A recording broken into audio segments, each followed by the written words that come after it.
here. This is the one. In the first mode, in the mode 1, you will be having, so there will be an onboard charger. There is no adapter in between anything here. So directly you will connect your terminals. The vehicle will be charged. Vehicle will be charged. The maximum power capacity is 2.3 kilowatt AC. This is AC charging. So mode 1, mode 3 are AC charging, and only DC charging is the mode 4. Okay. So this mode is the domestic circuit. And in the mode 2, again it is 2.3 kilowatt, but it is not with the socket.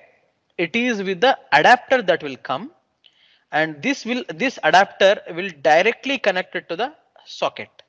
This will be used for both electric vehicles, either in two-wheelers or in four-wheelers. So this is a mode 2. Mode 2. In the mode 2, it is not direct wire connection like this or socket connection like this. There are some certain type of connectors that we go. That is type 1 and type 2. I'll explain this. So for now, you may just oversee this. The mode 2, instead of direct wire or plug, we'll go with certain type of connectors. In mode 3 of operation, there won't be any adapter, something like this.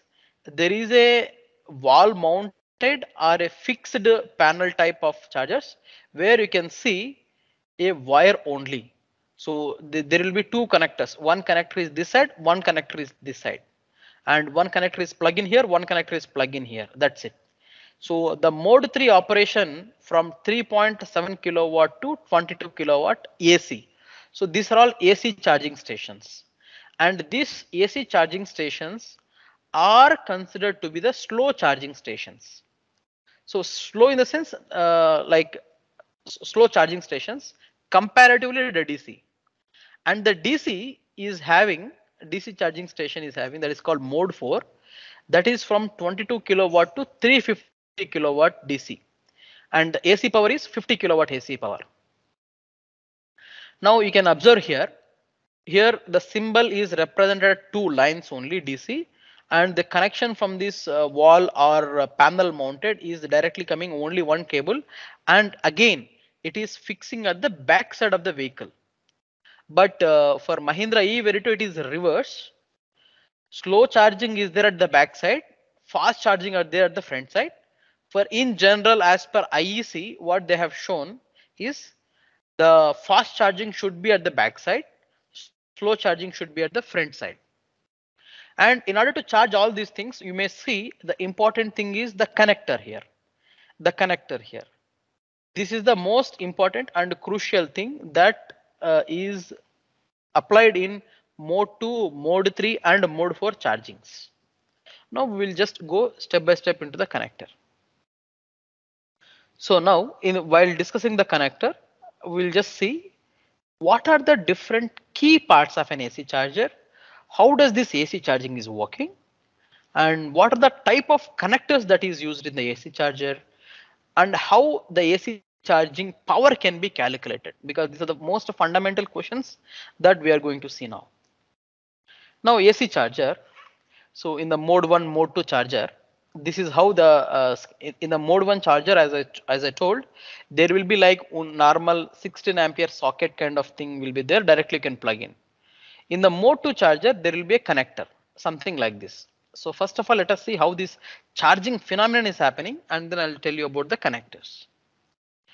In the AC charging station, basically the AC supply is coming. This AC supply is in the form of a sinusoidal current and sinusoidal voltage that is going to the rectifier. This rectifier is converting the sinusoidal voltage into direct current, and this direct current and direct voltage is given to a DC-DC converter. So you may be wondering, we are directly given to the battery, why are we connecting DC-DC converter? This DC-DC converter is controlling the current basically, or controlling the voltage.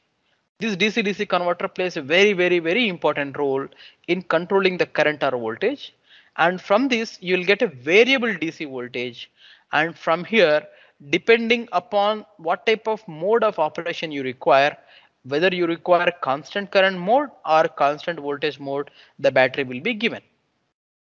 So it cannot be directly given to battery something like this. From the battery, the information through the BMS will be going and it will be given to the protection circuits. So now when the protection circuits are closed and says yes, it is fine, then the DC converter is allowed to connect battery. If anything is a malfunction or anything is not proper in the BMS, this protection circuit will not work at all. And also this BMS also will give information to the power control unit saying that how much amount of current that is required for this battery pack. So the information from the battery in the form of a BMS is controlling and communicating how much amount of current or power is required, and then it is controlling to the battery pack. Now you will be having a communication that exists between the charge and controller. Now when the power control and the protection circuits information is going to the charge controller, then the safety interlock will start close. The current starts flowing from here and then here. Yeah. Okay. One question: this after this within this vehicle DC-DC DC-DC converter, then you said the DC output, but it will be variable. This variable is sensed based on the battery stage, whether it is in CV or CC stage. The feedback when it gets, then it will control that. Yes. So from the BMS, the information is going to the power control unit.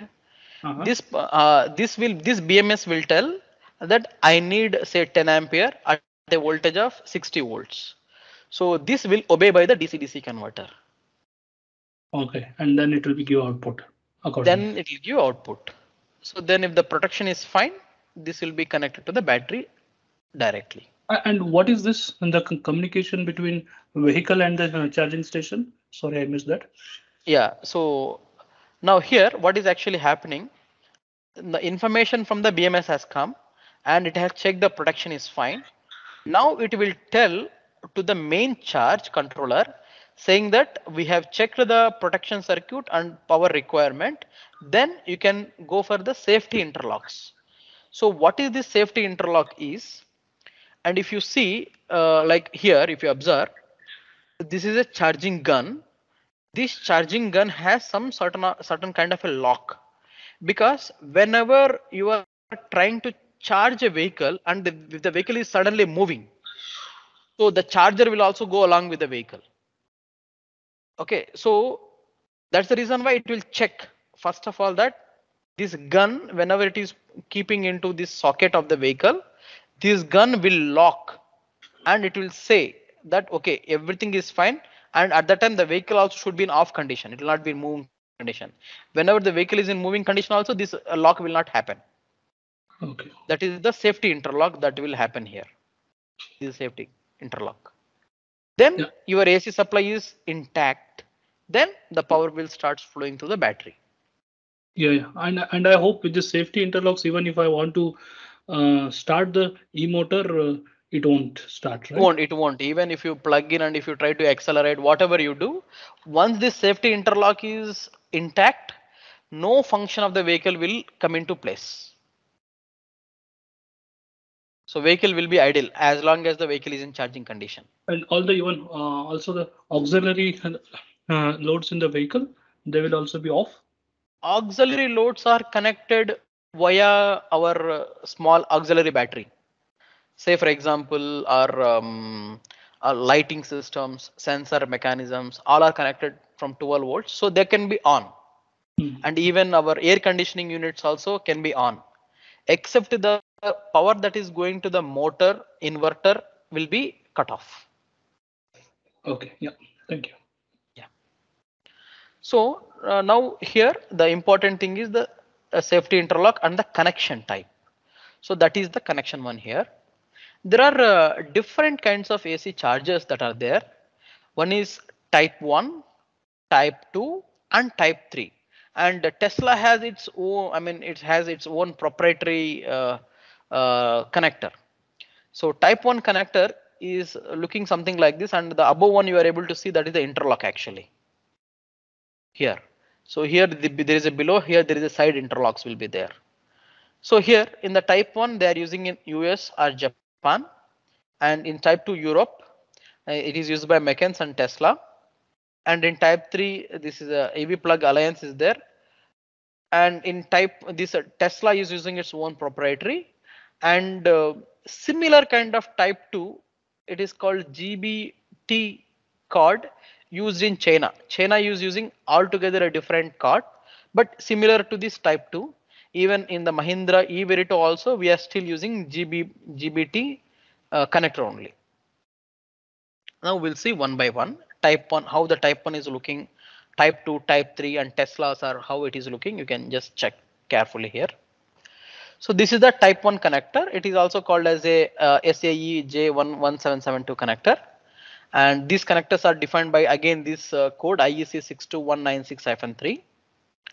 And here in this connector, this is called type 1 connector that is used in the AC charging station. And it is having, you can observe here, it is having two lines, it is called biphase or one line and one neutral. Type 1 connector. In the US, they are using two phases. So that is the reason why it is called L1, L2. Okay. In India, we are using only line and neutral. We are not using two phases.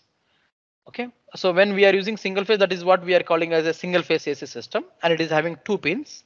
These two pins is the one is a line, one is neutral, and other one is the protective earthing pin. That is the third one.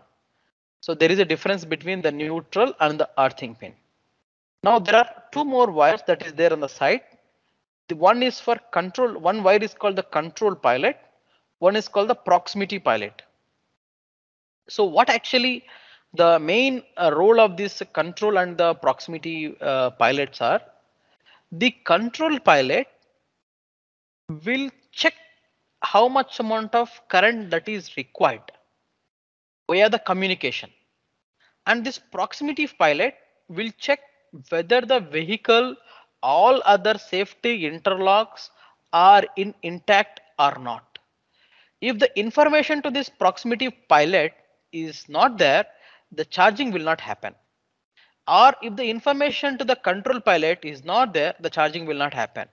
If the protective earth is not properly, even then the charging is not happens. So this is one type of connector called type 1 AC connector. And this type 1 AC connector is having maximum of 16 ampere and 250 volts that will be used in the single phase. And even in the three phase also they can go up to 16 amperes. Okay, so this is how, but it is not success because of its power limitation. It is taking more time to charge the vehicle. Then they have come up to the type 2. In the type 1, the important thing is you are connecting only single phase. Single phase up to only 16 ampere. It is taking very over the night. You have to put charge over the night. You have to keep the vehicle to charge. Okay. So in order to overcome this, so the EV Alliance has come up with another version called type 2. In this connector type 2, it is something looking like this. It is something also looking like a gun that we have seen already earlier. In the type 2 connector, it has so many pins. That is, it has, you can see, so many pins are there. There is a line L1, line L2, line L3. That means, and there is a neutral. That means we can go up to 3-phase system. Type 2 connector will be for 3-phase system. Type 1 we are using only for single phase. Type 2 you are multiplying with 3. So you can go up to 3-phase 63 ampere, single phase 80 ampere. You can go up, I mean like anything. And you will be having a protective earth. So similarly like this proximity pilot will be there and the control pilot will be there. So this control pilot and the proximity pilot is called the signal pins. Rest all are called as a power pins. So this is a 3 line, 1 neutral and the 1 protective earth.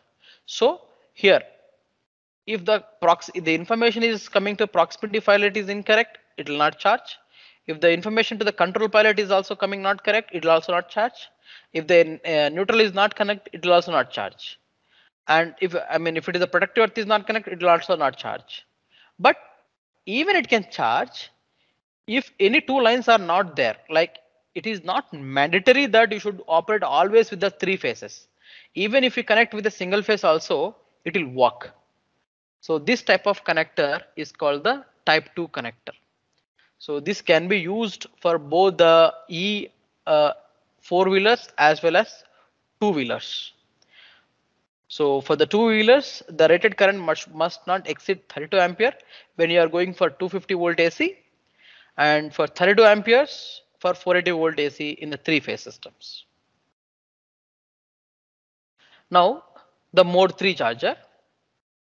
Generally, we are not using in India, or many people has not adapted this mode 3 charging, because this is called fast charging in AC domain.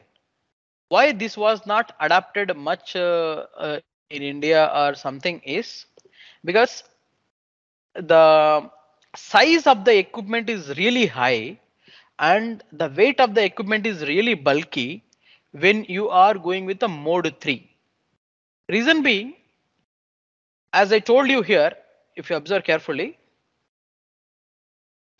the AC supply here we are getting, and then we are getting turning into rectifier, and then we are converting DC-DC converter.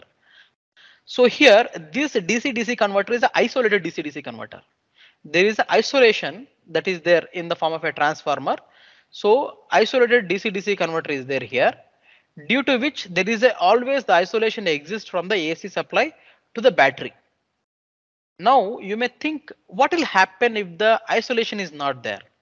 If the isolation is not there and your neutral is already connected, if anybody touch the battery or battery pack unintentionally, that current will go through that person.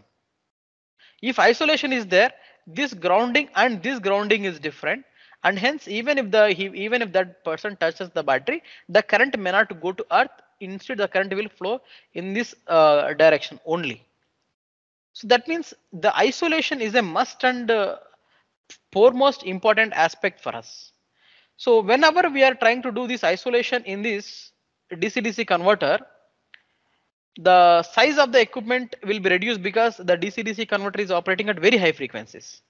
Whereas here you have to use a line frequency transformer, that is the transformer which we are seeing in our streets, that is something like oil cooled or air cooled transformers we are using. That type of transformer we have to use here.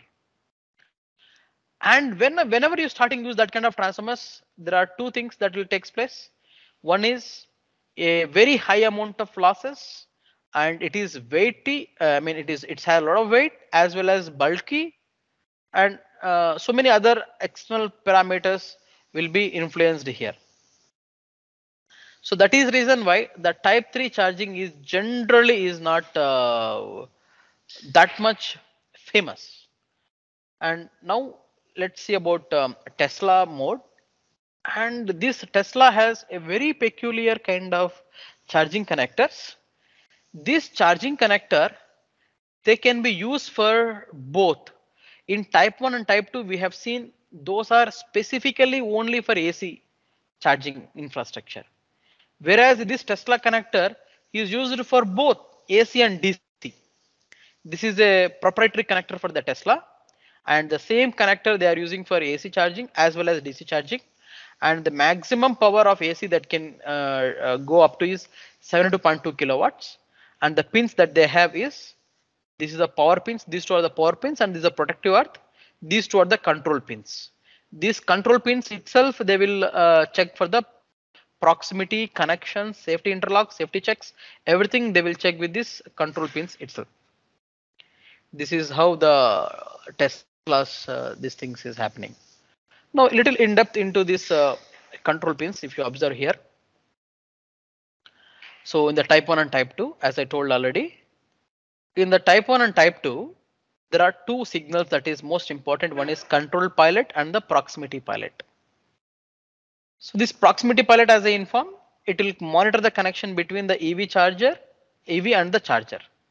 And this control pilot will give the information that how much amount of current that has to be thrown into the vehicle. That information will be given to a DC-DC converter of that vehicle. Now, this control pilot will give information in the form of a PWM signal, that is called pulse width modulated signal. In Mahindra e-Verito, this PWM signal is 500 Hz to 1 kHz, and so PWM signal means there is a on and off. There is a on and off.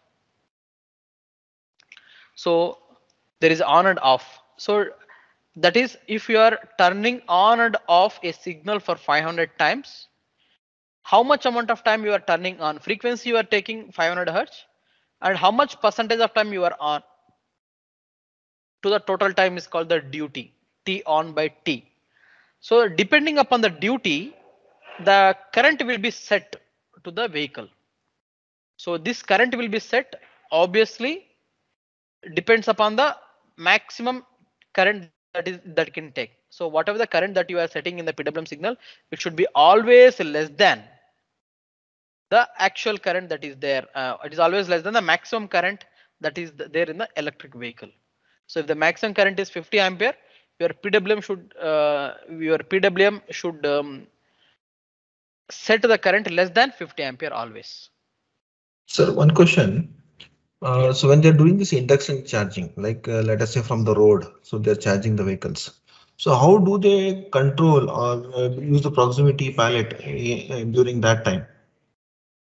Yeah, so you are talking about the wireless charging. Wireless charging, yes. In wireless charging, there is no issue of proximity. Reason being that you are not connecting anything physical. Because whenever you are connecting in physical, then only the issue of proximity is coming into picture. So isolation is not needed when you're doing a wireless charging. So, isolation is not needed. Okay, got it. Now, second point you asked is control, how they are controlling. Controlling, yes. Yeah, so this is same as it will set the signal.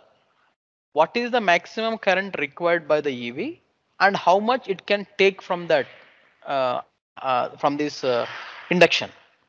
As you can just compare with your induction heater or induction stove, you are testing like, okay, I want this much amount of power.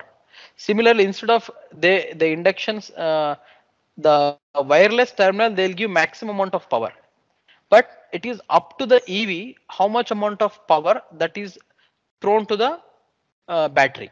So that again will be controlled by the control pilot. So control pilot will be there definitely. Proximity pilot may not be required. Okay, yeah, thank you.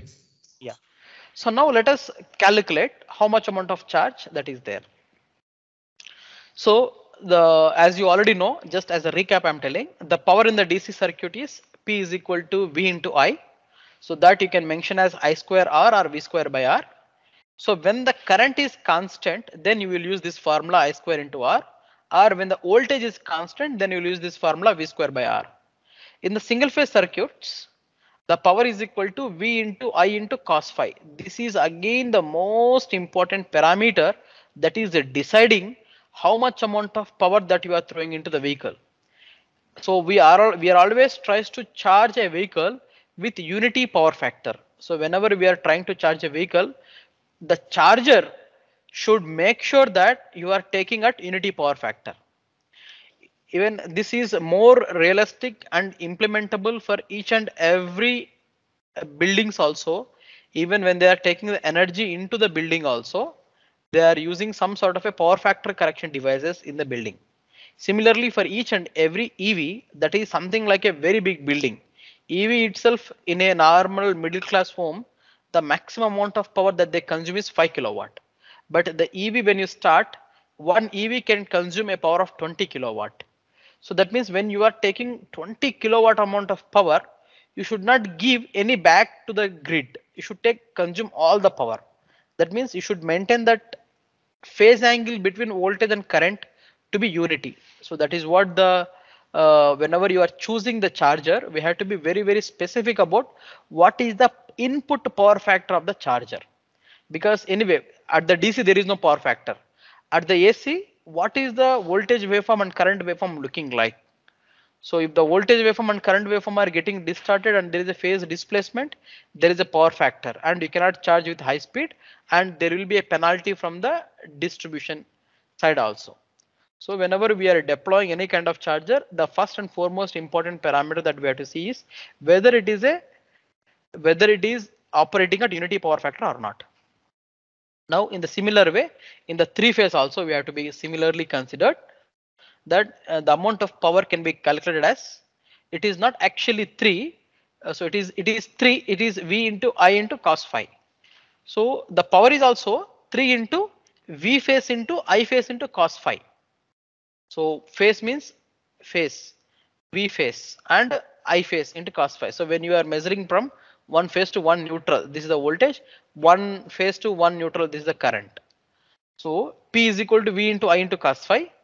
P is equal to 3 into Vp into Ip into cos phi. Now when you talk about line, this will be different, root 3 into VL into IL into cos phi. So when you are talking about line to line, okay, so R line to Y line, that is called V line. It is V phase means R phase to the neutral, that is V phase. So this is a formula. In general, most of the people will get confused here. They just wanted to make sure that there should not be any confuse. So P is equal to 3 times of Vp Ip cos phi. So single phase is Vp Ip cos phi. So 3 times of that is the 3 phase, Vp 3 into Vp Ip cos phi. Now when you are trying to measure in between lines, sometimes you don't find any neutral. At that time we will take root 3 times of VLIL into cos phi. Now how are we going to charge this power is the question, and how are we going to calculate? Now I'll just showing you one small So graph phi here. is Phi is the phase angle between the voltage waveform and the current waveform. So I'll just take pen here. So this is actually the voltage waveform. So when you are trying to take the current waveform, it should be definitely in line with the voltage waveform. So if you see the difference between here, if you see difference is 0. This is called phi is 0, cos phi is 0. That is the phase angle that exists between voltage and current waveform. Now what is happening nowadays in most of the charges are coming like anything. They are not considering this particular point. Their voltage is something like this and their current is something like this.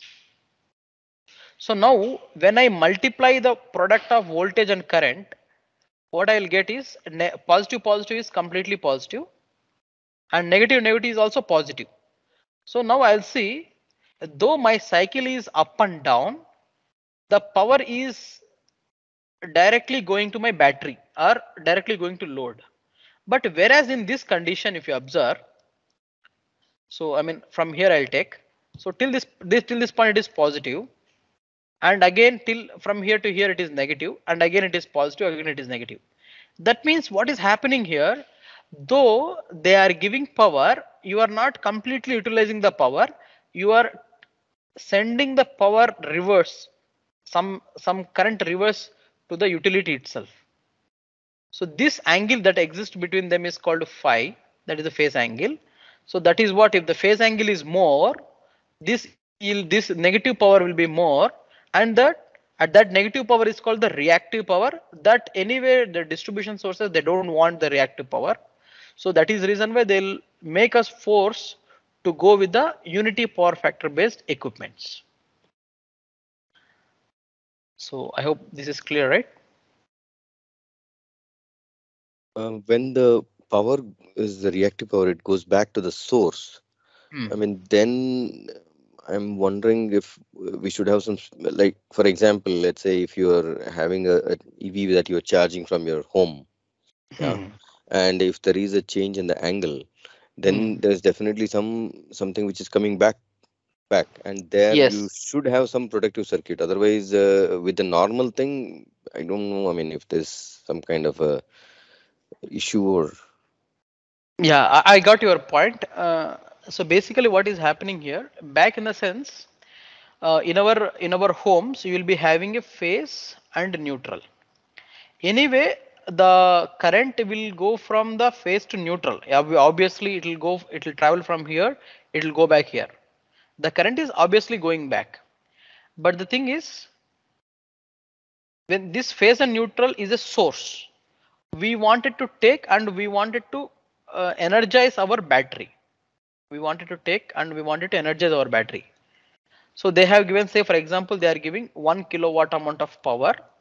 They say that is our demand, that we wanted to charge our battery. Now, though they have given 1 kilowatt, if we are not using a very good charger equipment here, we may be taking only 0.9 kilowatt. So we will not take 1 kilowatt. So this reverse power, that is what we are calling as a reactive power. So obviously the current will go forth and back and forth. There is no issue, but only the power direction will be changed. Whether the power is charging from source to load or load to source. Even the power is going from load to source also, there is no issue. Only thing is, instead of you are giving 1 kilowatt, but we are utilizing only 900 watts because 100 watts you are giving it back. When you make it unity power factor, you will utilize 100 watts and 1 kilowatt clearly.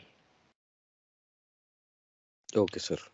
Okay, so there is no special equipment that is required for this kind of scheme, but we should ensure that when we are trying to install new high speed chargers, we should make sure that these high speed chargers are of unity power factor based.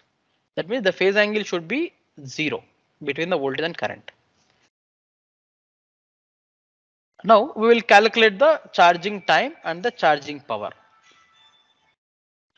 Now, so the power, as you already know, the energy is equal to power into time. So the how much amount of charging time is required depending upon the energy of the battery to the power of the battery. How much power that you are giving and how much amount of charge. Now you can observe carefully. This one has to be little checked carefully here. When you go with higher power capacity, say for example here, you are going with 3-phase 400 volts and 32 ampere, approximately 22 kilowatt of power that you are charging. So you have a battery of 30 kilowatt hour battery and 100 kilowatt hour battery. Now you can observe the red one is 100 kilowatt hour and the blue one is the 30 kilowatt hour. 30 kilowatt hour battery took very less time. 100 kilowatt hour battery took little more time when you charge with 22 kilowatt charger. And when you charge with 11.1 kilowatt charger having same supply but taking less current, you are charging with definitely more amount of time than the earlier. Here, say if you are taking in 1 hour, if you are charging, here it may take at least 2 hours to charge. Then if your charging is charger is reduced from 11.1 to 7.4, further it is reduced. And if it is reduced to 3.7 kilowatt, the amount of time that you are spending is like enormously high. If you are going with 3.7 kilowatt charger, you are approximately taking 8 hours to charge for 30 kilowatt and you are taking approximately 27 to 28 hours to charge 100 kilowatt battery. And if you take very low capacity charger, it is taking 1.9 kilowatt only. If the charger is charging at 16 ampere, it will take more than 50 amperes. Here it will take more than 14 amperes. So that is how the charging, the charge power versus the battery time that is taking. So from this you can simply claim that the more power charger that you have, the less time that you take the charge. So you may also ask me, so if that is the case, why don't we go with 100 kilowatt, 200 kilowatt, 300 kilowatt? That is what actually is happening in the DC charger. In the AC charger, what is happening? Whenever the power is high, more and more, the transformer size is becoming really high. And the AC chargers are, if you are trying to keep a charger, you have to build something like a big room for it. So that's the reason why AC chargers are not that much prominent in taking place. So that is where the DC charging is coming into picture. The DC charging, it will take very less space or compact area, so that for same amount of power it can either fit into the vehicle if the vehicle permits, space permits, or it can fit very small panel, it is sufficient to hold. So more than this 22 kilowatt AC charger, economically wise it's not feasible, and the space requirement is also really high. So that's why AC chargers are not preferable more than 22.2 kilowatts.